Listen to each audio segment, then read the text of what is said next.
The plasma bolt seared past Marcus Chen's head, close enough that he could smell his own hair burning. He pressed himself deeper into the crater, feeling the rough volcanic rock scrape against his torn combat suit. Blood dripped from the gash across his forehead, mixing with the alien dust that coated everything on this god-forsaken moon. 3 days ago, Kepler 442b had been just another survey mission. The mining consortium had detected rare Earth deposits beneath the surface, and the Colonial Defense Force had sent Echo Squad to establish a perimeter while the engineers set up their equipment. Standard procedure for a dead rock orbiting a distant star. Then the hegemony arrived. Marcus adjusted his grip on the M47 plasma rifle, its familiar weight providing small comfort as he counted the remaining power cells clipped to his belt. 7 shots left. Against an entire hegemony strike force, it might as well be none. But Marcus Chen had never been one to give up easily. The hegemony forces had dropped out of hyperspace without warning, their sleek obsidian ships cutting through the thin atmosphere like daggers. Within minutes, they had decimated the human mining operation and scattered Echo Squad across the moon's broken terrain. Marcus had watched his squad mates fall one by one through his rifle scope, their life signs winking out on his HUD display until he was the only green dot left among a sea of red. He shifted position slightly, keeping his movements minimal to avoid detection. The hegemony soldiers were methodical hunters, their advanced sensors capable of detecting even the slightest heat signature or electromagnetic emission. But they had one weakness that Marcus intended to exploit. They had never fought humans before. The Galactic Hegemony had conquered 17 star systems in the past century, absorbing or destroying every species they encountered. Their military doctrine was built on overwhelming technological superiority and the assumption that all sentient life would respond to threats in predictable ways. They had studied human colonies from a distance, analyzed their technology and military capabilities, and concluded that humanity posed no significant threat to their expansion. They were about to learn how wrong they were. Marcus had been born on New Terra, a frontier world where survival meant adapting to whatever the universe threw at you. His father had been a colonial ranger, tracking dangerous wildlife through poisonous swamps and crystalline forests. His mother had been a xenobiologist, studying the countless forms of alien life that humanity encountered as they spread across the galaxy. From both parents, Marcus had inherited patience, curiosity, and an absolute refusal to quit when things got difficult. The military had recognized his talents early.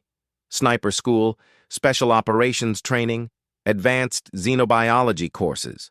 Marcus had excelled at everything they threw at him.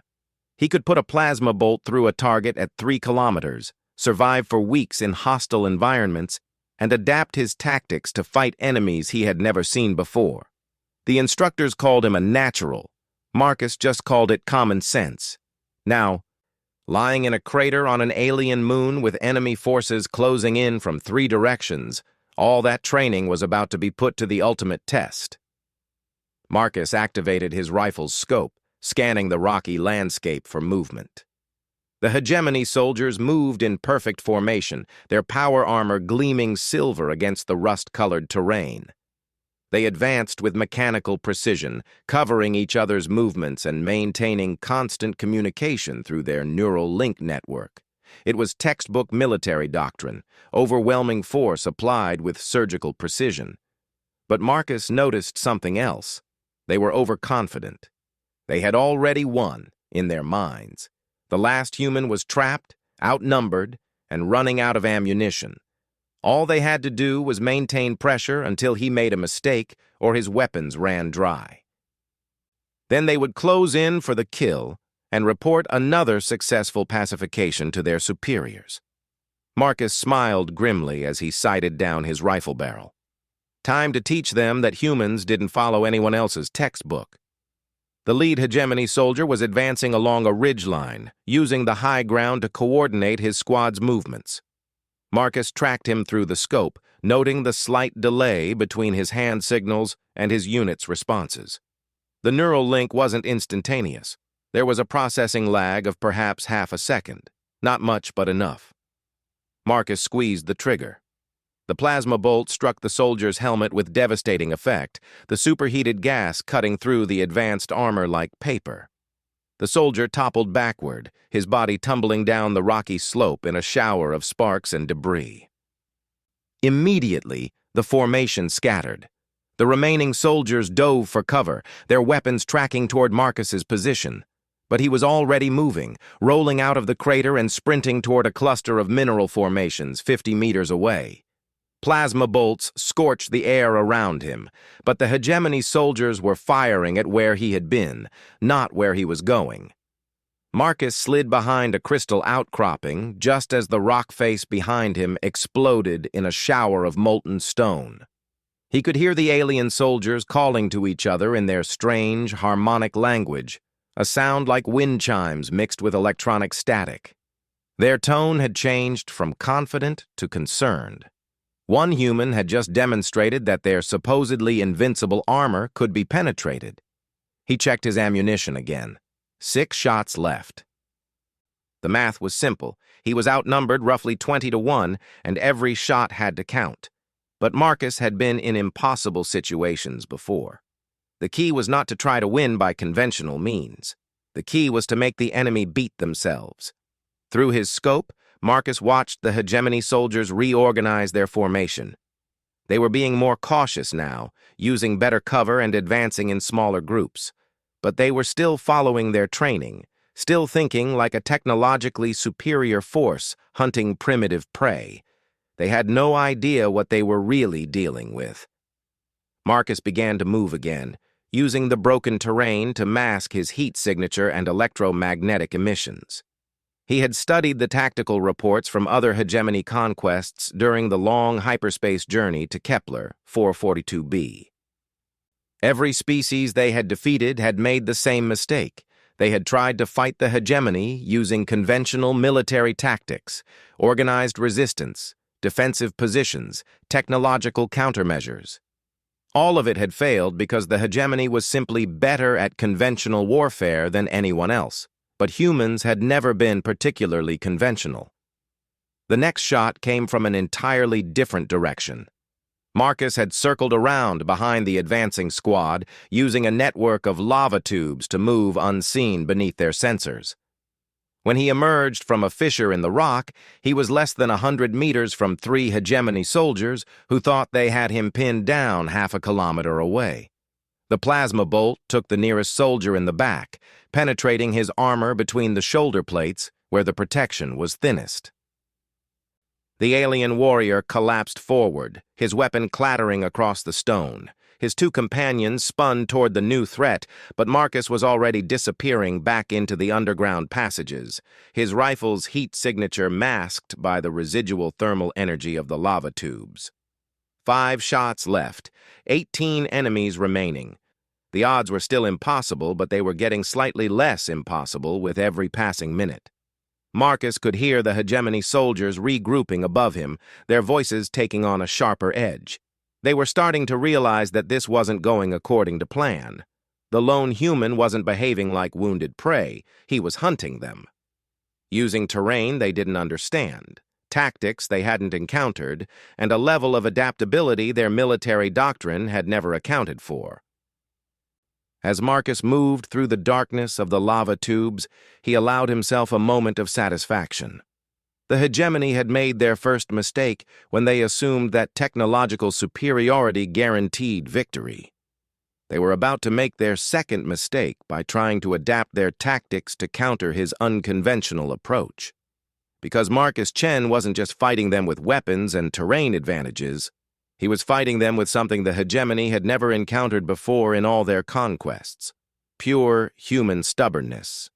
The absolute refusal to accept defeat, even when defeat seemed mathematically certain. The Galactic hegemony had studied human military capabilities and concluded they posed no threat. They had analyzed human psychology and determined that humans would surrender when faced with overwhelming odds. They had calculated the outcome of this encounter and decided it was already over, but they had never met a human sniper who had been left for dead on an alien moon, and that oversight was going to cost them everything. The underground chamber Marcus found himself in stretched far beyond the reach of his rifle's tactical light. Ancient lava flows had carved out a vast network of tunnels and caverns beneath the moon's surface, creating a three-dimensional maze that his enemies couldn't monitor from above.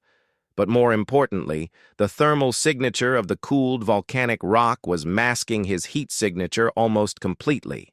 Marcus set up position near a cluster of mineral deposits that would provide both cover and a clear field of fire toward the chamber's main entrance. He had been tracking the hegemony soldiers' movement patterns for the past hour, and their commander was making predictable choices. They were sealing off escape routes and driving him deeper underground, assuming they could trap him in a dead end and finish him off. What they didn't know was that Marcus wanted to be driven underground. The tactical situation had shifted dramatically since his first shot. The hegemony forces were no longer treating this as a simple cleanup operation. They had called in reinforcements from their ships in orbit, and Marcus could hear the distinctive whine of atmospheric entry vehicles cutting through the thin air above. Whatever advantage surprise had given him was rapidly evaporating. But surprise had never been his primary weapon. Patience was. Marcus activated his suit's passive sensor array, mapping the electromagnetic signatures of the approaching soldiers. 15 contacts moving through the tunnel system, advancing in a coordinated search pattern. They were being more careful now, using drones to scout ahead and maintaining constant communication with each other. Professional military discipline applied with alien efficiency. The problem was that efficiency could become predictability if you knew how to read the patterns. Marcus had spent years studying xenobiology and alien psychology as part of his special operations training. Every species humanity had encountered operated according to certain behavioral templates, and the hegemony was no different. They were apex predators, accustomed to easy victories and overwhelming technological advantages. When faced with unexpected resistance, they responded by applying more force and tighter control. It was exactly the wrong approach for hunting humans. The first drone appeared at the tunnel entrance, its sensors sweeping the chamber in precise geometric patterns. Marcus remained perfectly still, letting his suit's passive camouflage systems blend him into the background radiation of the mineral deposits. The drone's artificial intelligence was sophisticated, but it had been programmed to look for specific threat signatures, energy weapons, movement patterns, electronic emissions. It wasn't designed to detect a human sniper who had learned to hunt alien creatures in environments far more hostile than this dead moon. 3 hegemony soldiers followed the drone into the chamber. Their weapons trained on potential hiding spots, while their heads-up displays analyzed every shadow and thermal gradient. They moved with mechanical precision, covering each other's advance and maintaining perfect communication discipline. By any conventional military standard, they were executing a flawless search and clear operation. Marcus waited until they were exactly where he wanted them. The plasma bolt took the lead soldier center mass, the superheated gas punching through his armor's chest plate and dropping him instantly. Before his companions could react, Marcus was moving again, using the mineral formations as cover while he relocated to a new firing position. The surviving soldiers opened fire at his last known location, their weapons turning the crystal deposits into clouds of superheated vapor. But Marcus was already 50 meters away, circling around their flank through passages they hadn't even detected yet. 4 shots left, 14 enemies in the chamber, with more reinforcements moving through the tunnel network toward his position. The mathematics of the situation were becoming clearer with each engagement. Marcus couldn't win a conventional firefight against these odds, but he didn't need to. He just needed to survive long enough to reach the communications relay, hidden in the deepest part of the tunnel system. 3 days ago, when the hegemony attack had begun, Marcus had managed to activate an emergency beacon before Echo Squad's position was overrun. The beacon was designed to transmit a distress signal through subspace to the nearest Colonial Defense Force installation, but the signal was weak, and the relay needed to be manually activated from deep within the moon's core, where the surrounding rock would amplify the transmission. If Marcus could reach the relay and send out a proper distress call, the CDF would know that humans had made contact with the hegemony. They would know about the advanced alien technology, the coordinated military strikes, and the systematic conquest that was spreading across human space. Most importantly, they would know how to fight back. But first, Marcus had to survive the next 10 minutes. The hegemony soldiers were adapting their tactics, using their numerical advantage to set up overlapping fields of fire and drive him toward predetermined kill zones. Their commander was learning from each engagement, studying Marcus's movement patterns and adjusting his strategy accordingly. It was exactly what Marcus had expected, and exactly what he had been counting on. Because while the hegemony commander was focused on tactical adaptation, he was missing the larger strategic picture. Every minute his forces spent hunting one human sniper was another minute they weren't securing the mining operation or establishing orbital control. Every soldier committed to this underground battle was one less soldier available for the broader conquest of human space. Marcus was fighting a delaying action, and time was his most valuable weapon. The second shot came from an impossible angle. Marcus had discovered a vertical shaft that connected to chambers 50 meters above the main tunnel level. By rappelling down on his suit's emergency cable, he could achieve a firing position that the hegemony soldiers hadn't even considered. When he opened fire from directly overhead, their formation scattered in confusion. The plasma bolt struck a soldier who had been coordinating drone movements, causing a cascade failure in their surveillance network. Suddenly, the hegemony forces were operating partially blind, relying on direct observation and short-range sensors instead of their comprehensive electronic intelligence picture. 3 shots left, 13 enemies remaining, and Marcus was finally approaching the deepest section of the tunnel system where the communications relay waited. But the hegemony commander had realized what was happening. The human wasn't just fighting a desperate last stand. He was moving toward something specific. Orders crackled through the alien communication network as reinforcements were redirected to block potential escape routes. Fresh soldiers rappelled down from the surface, carrying heavier weapons and more sophisticated sensor equipment. Marcus found himself facing a choice that would determine not just his own survival, but potentially the fate of human civilization. He could continue fighting a guerrilla action, picking off individual soldiers and trying to stay alive as long as possible. Or he could make one final push toward the communications relay, knowing that success would probably cost him his life. For Marcus Chen, it wasn't really a choice at all. He began moving faster through the tunnel system, abandoning stealth for speed. The communications relay was less than 200 meters away, but the passage was narrow and heavily defended. 6 hegemony soldiers had taken position near the chamber entrance, their weapons creating an overlapping kill zone that would be nearly impossible to penetrate. Nearly impossible, but not completely impossible. Marcus checked his remaining ammunition one final time.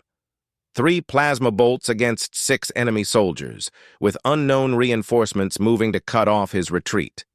The mathematics were brutal, but mathematics had never been the deciding factor in human survival. What mattered was determination. The absolute refusal to accept defeat, even when every rational calculation said defeat was certain. Marcus began his final approach, moving through side passages and maintenance tunnels that brought him within striking distance of the communications chamber. His suit's sensors detected multiple energy signatures converging on his position. The entire hegemony force was repositioning to stop him from reaching whatever objective he was pursuing. They still didn't understand what they were facing.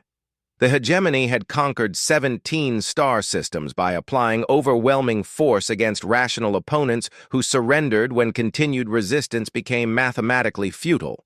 But humans had never been particularly rational when it came to protecting their own.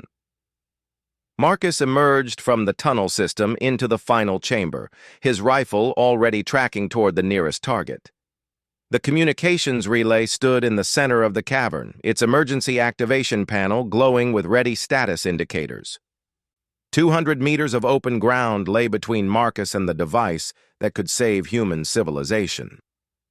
6 hegemony soldiers stood between him and that goal. Time seemed to slow as Marcus Chen prepared to make the most important shots of his life. Marcus burst from the tunnel entrance in a dead sprint, his rifle already tracking toward the nearest hegemony soldier. The chamber erupted in plasma fire as 6 alien warriors opened up simultaneously, their coordinated barrage designed to create an impenetrable wall of superheated death. But Marcus had fought in low-gravity environments before, and he used the moon's reduced gravitational pull to his advantage. He launched himself into a diving roll that carried him behind a massive crystal formation, the alien fire scorching the air where he had been a split second before. Without pausing, he pivoted around the crystal's edge and fired his first shot. The plasma bolt caught a hegemony soldier who had been advancing to flank his position, dropping the alien warrior in a shower of sparks. 2 shots left, 5 enemies between him and the communications relay. The remaining soldiers adjusted their formation instantly, their neural link network allowing them to coordinate their response faster than any human unit could manage. They began converging on Marcus's position from multiple angles, using their superior numbers to deny him any avenue of escape. But escape had never been part of Marcus's plan. He was already moving again, using the chamber's natural rock formations as cover while he closed the distance to the communications relay. Each movement brought him closer to his objective, but also deeper into the hegemony's kill zone. Plasma bolts shattered stone around him, filling the air with razor-sharp debris and superheated gas. Marcus dove behind another outcropping and came up firing. His second shot took down a soldier who had been trying to circle around behind the relay station. The alien's weapon clattered across the cavern floor as his body collapsed, but his 4 remaining companions were already adjusting their positions to maintain their defensive perimeter. 1 shot left, 4 enemies, 50 meters to the relay. The mathematics were impossible now. Even if his final shot was perfect, 3 hegemony soldiers would still be between him and the communications equipment. And even if he somehow reached the relay, it would take at least 30 seconds to activate the emergency beacon and transmit the warning to Colonial Defense Force headquarters. 30 seconds might as well be 30 years with 4 alien soldiers hunting him in an enclosed space. But Marcus Chen had grown up on a frontier world where impossible odds were just another part of daily life. His father had taught him that survival wasn't about having the best weapons or the most advanced technology. Survival was about understanding your environment better than anyone else, and using that knowledge to turn your weaknesses into advantages. Marcus looked around the chamber with new eyes, studying the mineral formations and crystal structures that filled the ancient lava tube. The walls were embedded with metallic ore veins that conducted electromagnetic energy, and the crystal deposits showed signs of piezoelectric properties that could amplify electrical fields. The entire chamber was essentially a giant electromagnetic resonance cavity, just waiting for the right stimulus. Marcus smiled grimly as he raised his rifle for the final shot. He wasn't aiming at any of the hegemony soldiers. He was aiming at the largest crystal formation in the chamber. The plasma bolt struck the crystal cluster dead center, its superheated gas instantly vaporizing the mineral matrix that held the formation together. For a split second, nothing happened. Then the piezoelectric field that had been building up in the crystals for millions of years discharged all at once. The electromagnetic pulse that erupted from the shattered crystal was unlike anything Marcus had ever experienced. Lightning arced between the metallic ore veins in the walls, creating a web of electrical energy that turned the entire chamber into a massive Tesla coil. The hegemony soldiers' advanced power armor, designed to protect them from energy weapons and environmental hazards, became a liability as the electromagnetic field overloaded their systems. 4 alien warriors collapsed simultaneously, their armor's electrical systems fried beyond repair. Emergency life support kicked in, keeping them alive but completely immobilizing them inside their powered exoskeletons. They could do nothing but watch as the human sniper they had been hunting walked calmly toward the communications relay. Marcus's own equipment had been damaged by the electromagnetic pulse, but his rifle's power cells were depleted anyway, and his suit's systems were designed with electromagnetic shielding for operations in hostile environments. He was hurt, exhausted, and running on pure adrenaline, but he was still mobile. The communications relay responded to his touch immediately, its emergency protocols recognizing his Colonial Defense Force identification codes. Status lights began blinking as the device powered up, drawing energy from the moon's geothermal core and preparing to transmit on subspace frequencies that would carry Marcus's message across dozens of star systems. But as the relay initialized, Marcus heard something that made his blood run cold. More footsteps echoing through the tunnel system. The reinforcements that had been rappelling down from the surface were finally arriving, and they would reach the chamber within minutes. Marcus began composing his message while the relay's transmission array aligned with the nearest CDF station. He had to compress everything he had learned about hegemony tactics, technology, and strategic objectives into a data burst that could be transmitted before the reinforcements arrived. Military protocols, enemy capabilities, tactical recommendations, all of it had to be perfect, because this would be humanity's only warning before the hegemony's full-scale invasion began. The relay's status indicator turned green just as the first hegemony reinforcements appeared at the chamber entrance. Marcus hit the transmission key and dove for cover as plasma fire filled the air around him. The subspace message streaked away from Kepler 442b at faster-than-light speeds, carrying its precious cargo of intelligence across the galaxy toward CDF headquarters. But Marcus wasn't finished yet. The hegemony soldiers advancing into the chamber were moving more cautiously than their predecessors, having learned from the electromagnetic trap that had disabled their comrades. They were using portable shield generators and electromagnetic countermeasures, adapting their tactics to neutralize the advantages Marcus had exploited so effectively. It was exactly what Marcus had expected them to do. While the aliens focused on protecting themselves from electromagnetic attacks, they weren't paying attention to the chamber's other unique properties. The same geothermal energy that powered the communications relay also fed into a network of thermal vents that honeycombed the surrounding rock. And those thermal vents were connected to pressure chambers that had been building up steam for geological ages. Marcus had noticed the subtle vibrations in the floor during his initial reconnaissance of the chamber.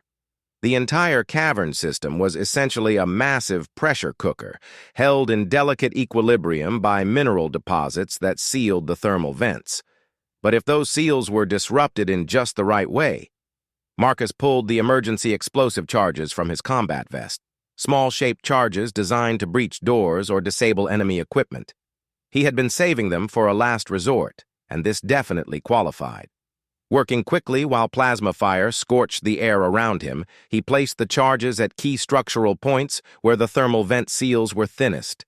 The hegemony soldiers were advancing steadily, their shields protecting them from the residual electromagnetic effects while their sensors tracked Marcus's heat signature. They had him pinned down with no ammunition and no way to escape. By any rational calculation, the battle was over. But Marcus Chen had never been particularly interested in rational calculations. He triggered the explosive charges. The shaped charges punched through the mineral seals like bullets through paper, releasing pressure that had been building up for millions of years. Superheated steam erupted from dozens of thermal vents simultaneously, turning the entire chamber into a hellish maze of scalding gas and zero visibility. The hegemony soldiers' advanced targeting systems were useless in the thermal chaos, while their heavy armor made it nearly impossible to maneuver in the treacherous conditions. Marcus, wearing lighter equipment and possessing intimate knowledge of the chamber's layout, moved through the steam like a ghost. He had grown up hunting creatures in the poisonous swamps of New Terra, where visibility was measured in meters and survival depended on reading environmental cues that most people couldn't even detect. When the steam finally cleared, the hegemony soldiers found themselves facing an empty chamber. The human they had been hunting was gone, vanished into the thermal vent system like smoke. Their sensors detected no heat signature, no electromagnetic emissions, no trace of their quarry's passage. Marcus Chen had effectively become invisible.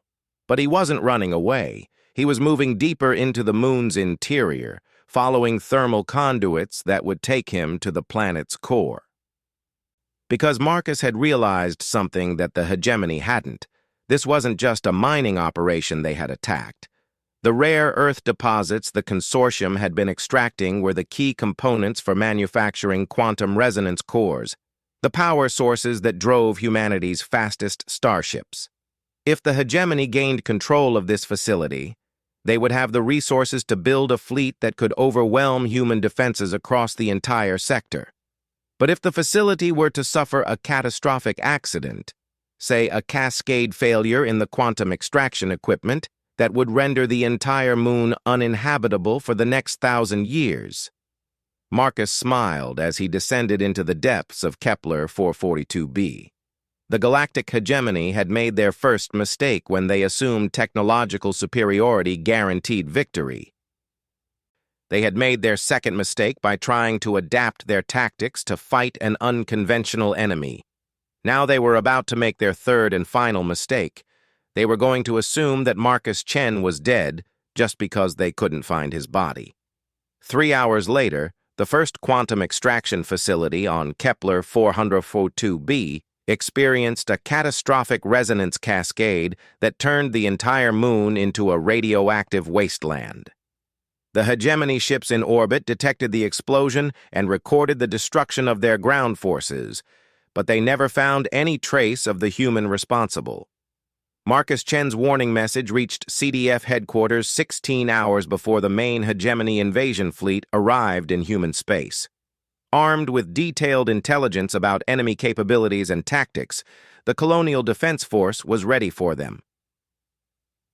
The war that followed would last for 3 years and cost millions of lives, but humanity won, and the Galactic Hegemony learned a lesson that 17 other star systems had never been able to teach them. Never leave a human sniper alive, because humans don't surrender when the odds are impossible. They just get creative about changing the odds.